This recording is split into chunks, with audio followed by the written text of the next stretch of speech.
May these words be heard and spoken in the power of love. Amen. If you were here last Sunday, you'll remember that I encouraged people to take the time to read the whole of Luke's story about the birth of Jesus, which we find in the first two chapters of his Gospel. We're going to be listening to Luke mostly all the way through the next 12 months.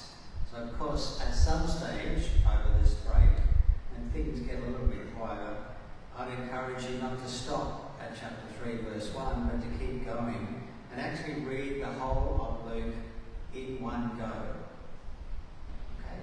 So you actually hear the whole story instead of hearing a soundbite this Sunday and another paragraph next week and so on. It's a really good exercise to actually hear the whole story. And better still, if you can persuade somebody to read it out loud for you. I'm not available, in case you're wondering. But if you can find somebody who's willing to stand there beside you while you have a cool drink and the aircon blowing on you, and actually perform Luke's Gospel. These books were not intended to be read. They were intended to be heard using the ears. So it's even better if we can hear them. So if you don't have anybody to read it to you, do what the ancients did. They always read a document out loud. Interesting. Okay? They didn't read silently.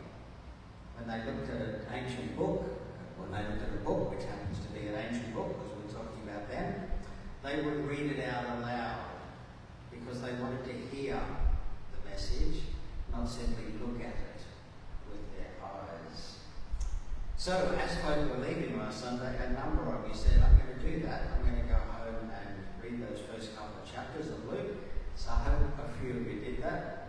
And I hope that all of you will take up the Luke reading challenge and just take some time to read out loud the Gospel of Luke and hear and sense with your body the message and the way the words work together.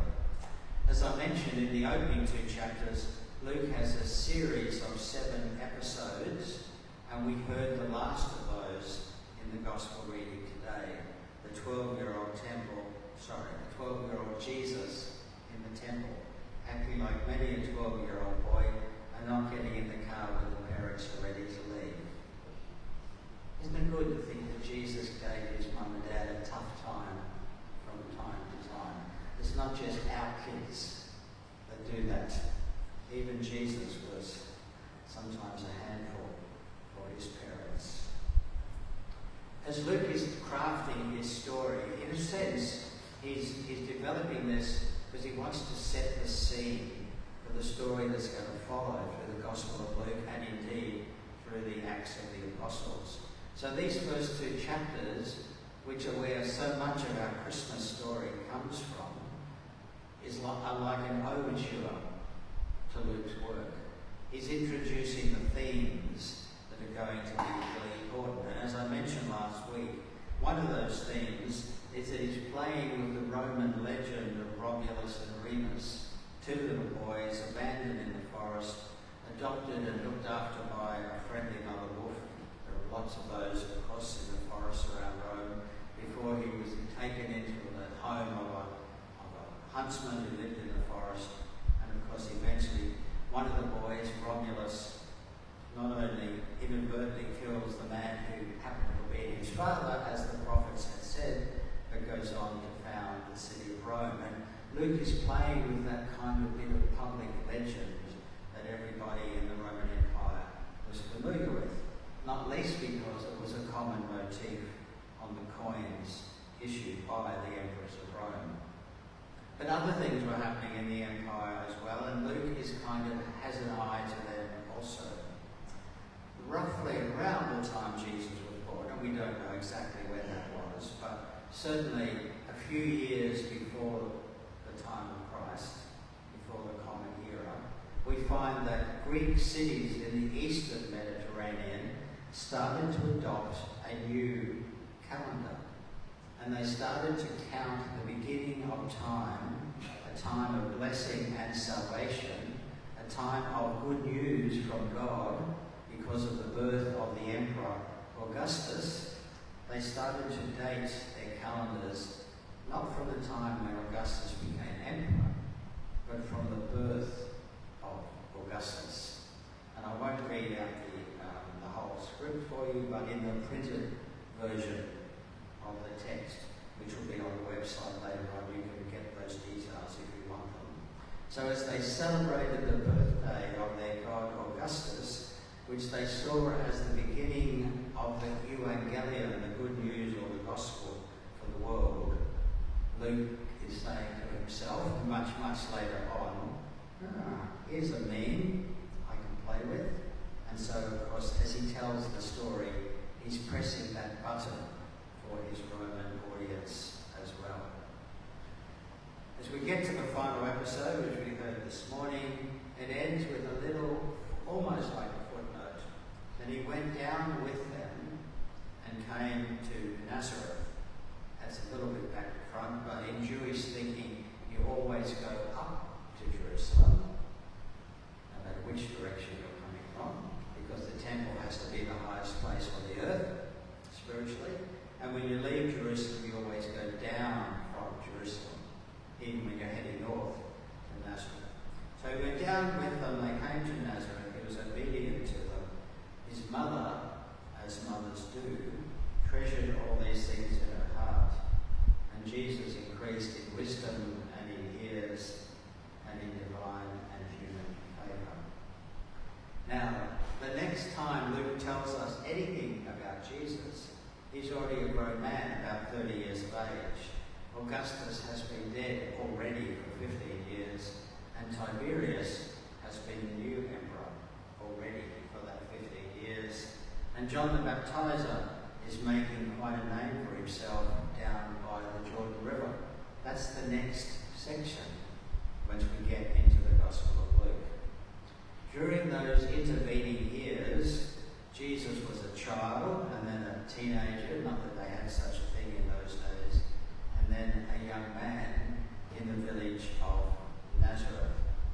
He didn't go to India, he didn't go to Japan, he didn't go to Nepal, and he didn't go to England, despite all the pious legends that people around the world like to generate about time Jesus spent in their country. He didn't play in the Boxing Day Test series either. So he spends his childhood and his young adult life growing up in a nondescript little village called Nazareth, a village which is never mentioned in the Old Testament. It was a place that nobody expected anybody of any significance to come from. Indeed, in John's Gospel, when Philip goes to tell Nathanael that he's found the Messiah, it's Jesus from Nazareth, Nathanael famously says, Nazareth, can anything good come out of Nazareth? It was like nowhere. It was not a place with any kind of reputation. So we've got these two stories, two themes running side by side. On the one hand, Luke wants us to think and to realise that the birth of this child is God at work, changing human history. On the other hand, the child grows up in a little village that nobody's ever heard of. Not only that, it was a brand new farming settlement of which Jesus' parents, or possibly their parents, were amongst the pioneering families who created that agricultural settlement. And Luke tells us nothing about those years and nothing else about the family of Jesus. And in particular, he tells us nothing about Nazareth in the early decades of the first century, which is a shame because that's one of my favourite archaeological topics that I've spent a lot of time thinking about. Over the last few decades, considerable efforts have been made to try and understand the archaeology of Nazareth at the time of Jesus, roughly 2,000 years ago, and also looking at various points since then when Nazareth has seen periods of growth and even prosperity. And so at the risk of losing your attention entirely, I just draw your attention to the photo on the front cover of our service booklet. It looks like a mess. It looks like a jumble of rocks and stones and masonry, with a few scraggly modern power cables in the background just to make it even uglier. And it is indeed a mess. It's a mess created by people who over hundreds and hundreds of years have venerated an ancient cave which is at the very heart of this location. And they venerated that cave because they believe it's where Jesus lived with his parents and his siblings as a child. It's known of the ancient Byzantine church that once stood above it was called the Church of the Nutrition. Kind of cute name. The church where the child was nurtured was the idea behind it. And as one group of people came and left, another army came and left, and churches got destroyed and rebuilt, a poor little cave house underneath has been overlaid with layer upon layer of more recent structures. Most recently, the convent of the Sisters of Nazareth, who came from France, but they adopted the name Sisters of Nazareth. Now, whether or not that little cave was the home of Jesus, the point is, it is a home from Nazareth in the first century.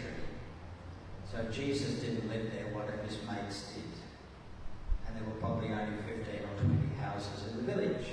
And they would all have been roughly the same as that.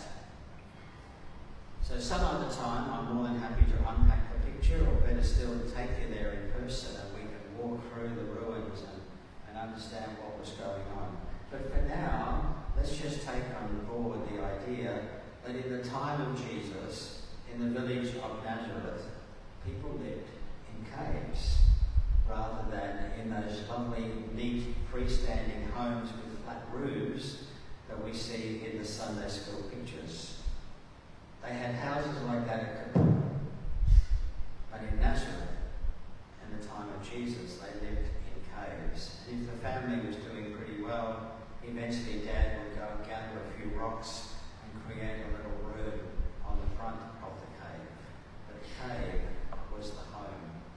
And the caves, of which there are many, many examples in that part of Nazareth, the caves were all linked by tunnels.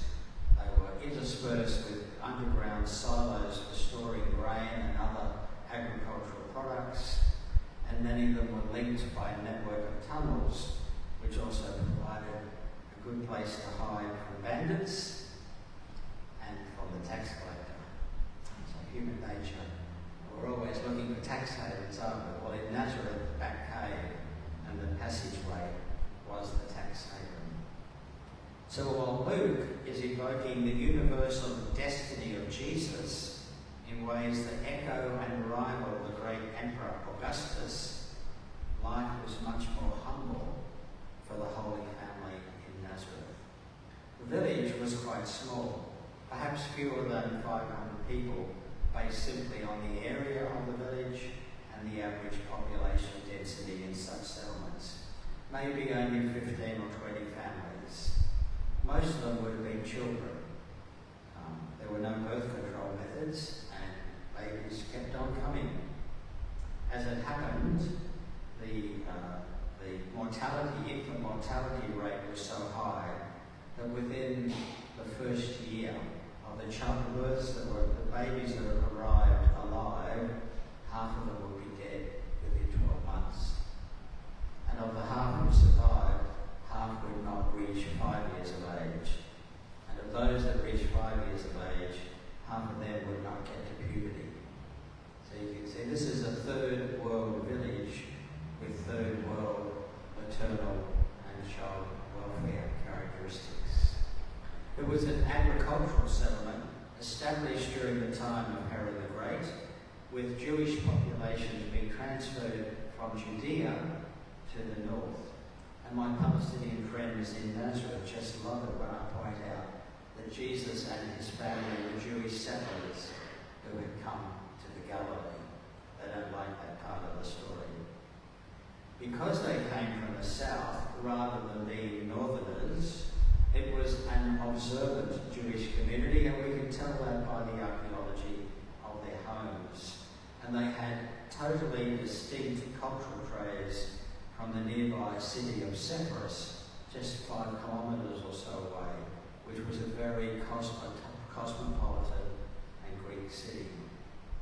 The little village of Nazareth most likely didn't have any dedicated buildings for public functions, including a synagogue.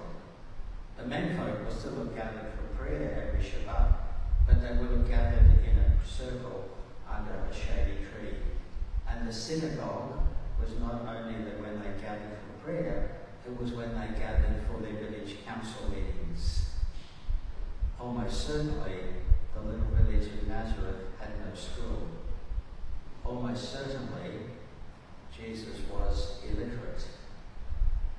That surprises us because we are so familiar with basic education. But think back in our own family trees. You don't have to go too far back in the family tree to find that most of our relatives were functionally illiterate, and certainly even if they could read something basic, they could never create a document themselves. Apart from agriculture, the village seems to have quarried stone for use in some of the wealthier settlements that were a bit more established in the nearby area. And as I mentioned, typically people began by moving into caves because they were just so darn convenient. They were warm in winter, they were cool in summer, and it was a good, secure place to keep the animals as well as to keep the produce that you'd harvested from your fields. In that humble home, in a very small village, with no special pedigree and very few public facilities, Mary and Joseph nurtured their children.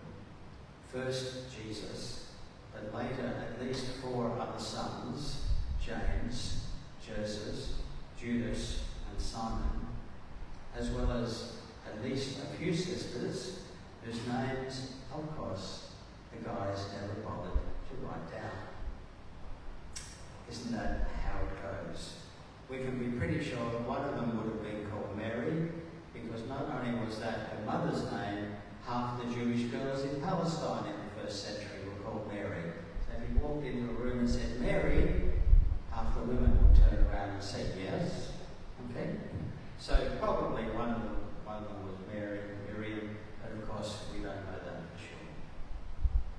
Both Jesus and his brother James went on to become significant spiritual leaders in the 1st century Jewish community. Of course, they're much more than that for us, but at the very least, both from this tiny family in a nondescript village with no special attributes or facilities available, emerged not one but 2 very significant and in their own way highly respected spiritual leaders from the Jerusalem Jewish community.